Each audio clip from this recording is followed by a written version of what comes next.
Hello po, to improve ng iyong internet speed gaya ng 4G or 5G router. So advice ko po sa iyo ay mag-outdoor antenna po tayo. So malaking tulong po yan lalo na nasa line of sight po tayo. So gaya po yung sa video ko, mini hyperbolic tapos 4x4 hybrid MIMO. Ayan, nasa 4th floor. So mag-speed test tayo gamit ng aking Suncom 06 naka-outdoor antenna. Ayan. So 5G na kulay blue light. So okay, mag-speed test tayo na naka-outdoor antenna. So malaking tulong po kapag mayroong outdoor antenna, gaya po yan, pumapalo siya ng 300 Mbps. Ayan. At later on, testing natin na naka-antenna stick. So ayan, pumapalo siya ng halos 60. So 59, 58.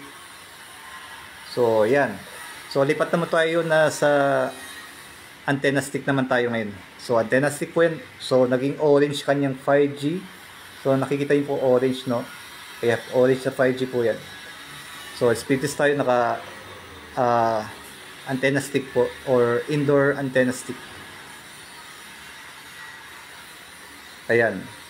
Halos kalahati lang, no? Kasi nasa bandang 3rd floor po kami.